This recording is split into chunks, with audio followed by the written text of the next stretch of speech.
Alright, today we're out here at the Regional Food Bank in Oklahoma City. What they do here is really help to feed the hungry, but they've started to branch out, and we'll be growing the microgreens and a lot of our soft herbs for Ludivine, our restaurant. And what's also really cool what they're doing is they're harvesting a lot of wild and natural products in Oklahoma today. That they just harvested sunchokes, which we'll get to see, which has been used by Native Americans that have been on this land for hundreds of years, and we get to use it in the restaurant. So let's head on in. Alright, right now we're inside the main greenhouse of the food bank where they're growing our microgreens, full hydroponic setup. This is basically their operation for doing everything soft for us. Bruce and the guys are down here, and Bruce is going to let you know more of exactly what they do, because I'm just the chef and he's the grower, and I want him to explain it for everybody. So come on down. We're here at Regional Food Bank with Bruce Edwards, the man in charge of all this.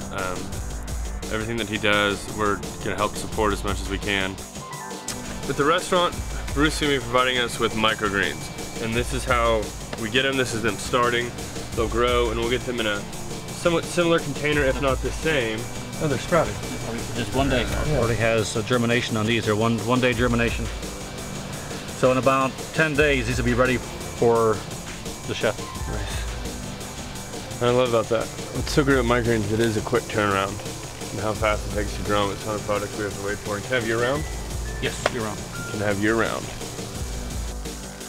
What will happen is these will sprout and be about this tall, and then the chef will just cut off what he needs and use those in the recipes for salads, whatever. And then when this is all done, return it, we'll give him a whole new one. And that way it's all fresh.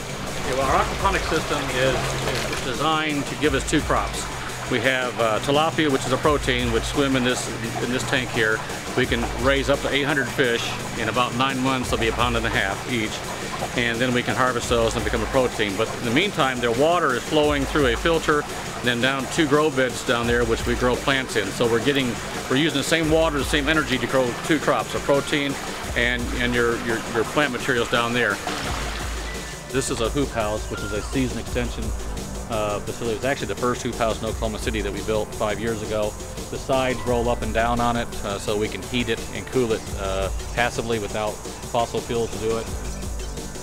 Each of these stackers will hold 36 plants, where normally I can only grow 6 or 7 plants in that same area. Right. So we're getting vertical. Eventually this will be able to yield us, each plant, about 2 pounds of strawberries. These are all worm bins. These each have thousands of worms in them, and each of the worm boxes will produce about 400 pounds of worm castings every 4 months.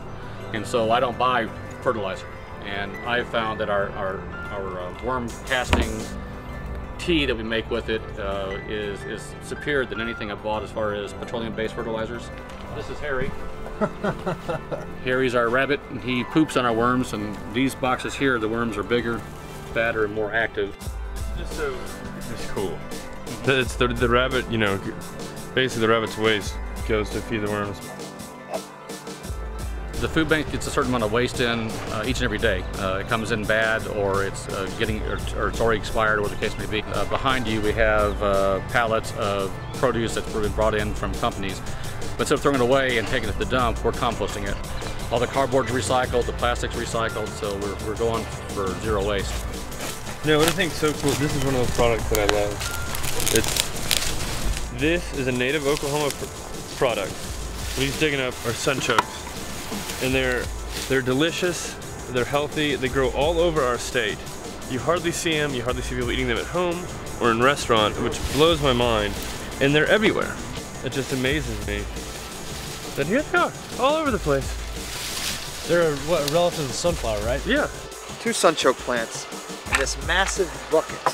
And we didn't even get that thorough. You know, there's still food down there. And that thing's heavy. That's 20 some odd pounds.